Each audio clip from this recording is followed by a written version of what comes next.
오늘 지방분권 전국회의 대표님들을 모시고 윤석열 정부의 지방분권 균형 발전 실행을 위한 입법 및 로드맵 제시 촉구 기자회견을 갖게 되었습니다. 이제 이창용 지방분권 대구경북본부 상임대표님의 진행으로 기자회견을 진행하겠습니다.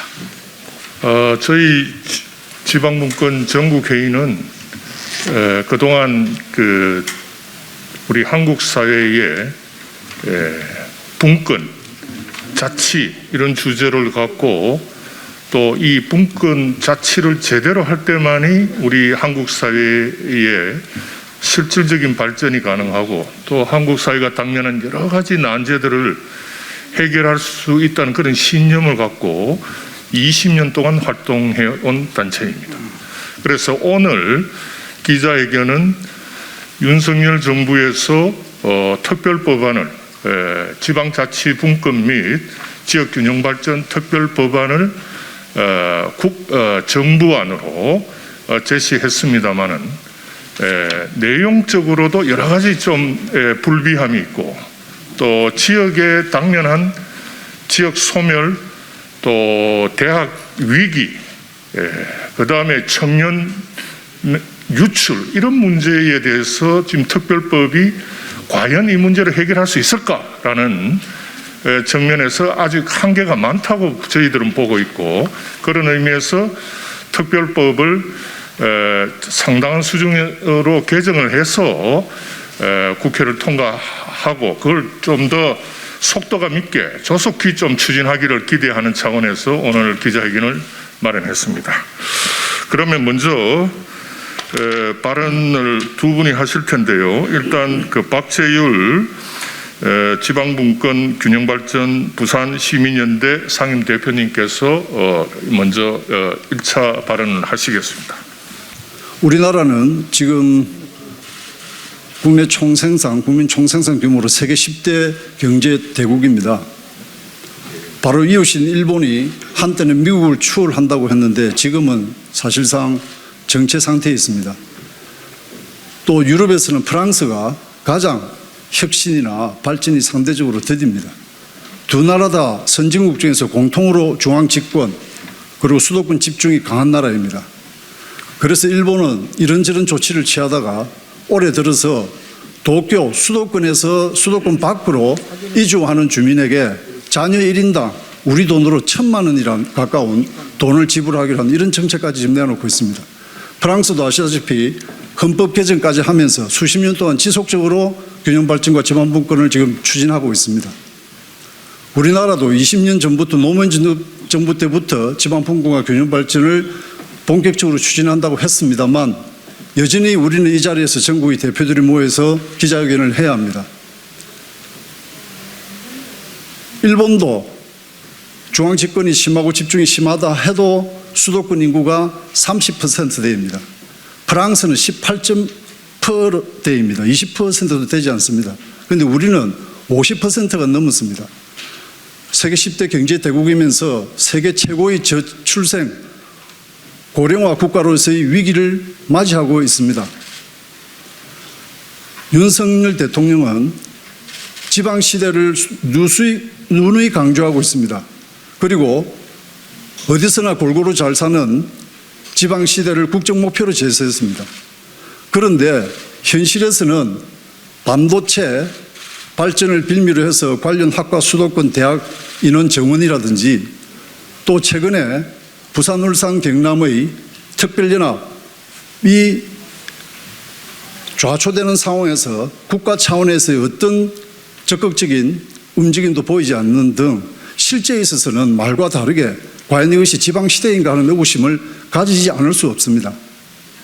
더군다나 역대 정부에서 가장 문제가 됐던 이 지방분권과 균형발전을 추구하기 위해서는 각 부처를 총괄하는 강력한 추진체계가 있어야 하는데 이번에 정부안으로 제출된 지방자치분권 및 지역균형발전에 관한 특별법은 여전히 지방시대위원회를 대통령 자문기구의 이상과 역할로 국한하고 있습니다.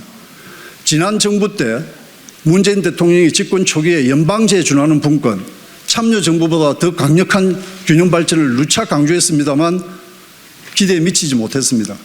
그래서 이 정부에서도 또 지방시대는 강조하면서 또다시 현실에서는 집권과 집중이 가속화되는 결과를 초래하는 것이 아닌가 하는 우려를 지울 수 없습니다. 따라서 강력한 집행력을 가진 지방시대위원회가 될 수 있도록 지금 국회에 계류 중인 관련법을 조속히 심의해서 통과시켜 줄 것을 촉구드립니다. 아울러 대통령이 그렇게 강조하는 국정 목표이면 대통령실에 그것을 추진할 수 있는 강력한 주체가 있어야 합니다. 그런데 지금은 자치행정비서관실이 정무수석실 산하에 하나 있는 그 외에 어떠한 체계도 없습니다. 따라서 저희들이 이때까지 주장한 바와 같이 대통령실에도 지금 미래전략기획관과 같은 수석급의 분권균형 발전기획관 또는 지방시대기획관을 조속히 실시해서 이 정부의 의지와 말이 헛구호가 아니기를 실제에서 증명해 주기를 강력히 촉구합니다. 감사합니다. 지방분권 균형 발전 실행을 위한 조속한 입법 및 로드맵 제시를 촉구한다. 작년 12월 15일 윤석열 대통령이 주재한 국정과제 점검회의에서 어디에 살든 개와 균등한 지방시대를 5대 국정청사실로 제시하고 활기찬 지방을 독립부제로 다루었다. 정부 출범 당시 제시했던 어디서나 골고루 잘 사는 지방시대의 국정 목표를 재확인했다는 점에서 일단 고무적이다. 대통령 인수인례 시절부터 지금까지 지방시대는 무수히 언급되었고 현 정부를 상징하는 하나의 브랜드처럼 사용되고 있기도 하다. 지역이 주도하는 균형 발전, 과감한 권한이양과 같은 발언도 반복되고 있다. 그런데 정부 출범 뒤 해가 바뀌도록 손에 잡히는 것은 거의 없다. 정부 출범 9개월째를 맞고 있는 2023년 벽두에도 여전히 지방시대를 실행해야 할 추진 주체는 아직도 온전히 제자리를 잡지 못하고 있다. 기존의 자치분권위원회와 국가균형발전위원회를 통합하여 지방시대위원회를 발족하기로 하였지만 지난 정기국회에서 심의조차 되지 않았다. 지방분권과 균형발전을 연계 통합하여 운영하는 것은 바람직하지만 통합기구인 지방시대위원회는 여전히 대통령 자문기구에 머무르고 있어 우려가 큰 것도 사실이다.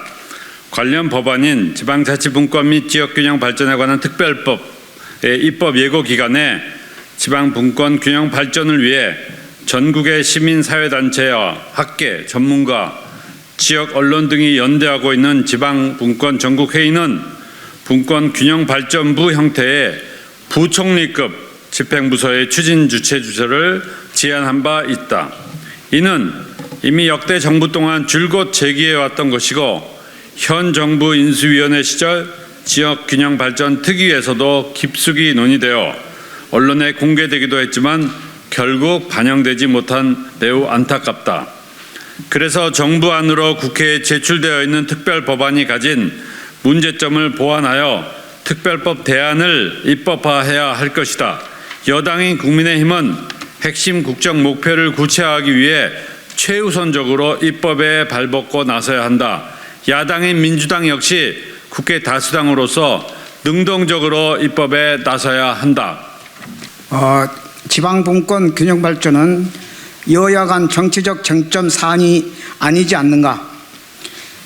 지방 소멸, 인구 절벽, 저출산 고령화, 지역 격차와 같은 국가 위기를 헤쳐나가는데 여야의 협치가 시급하지 않는가.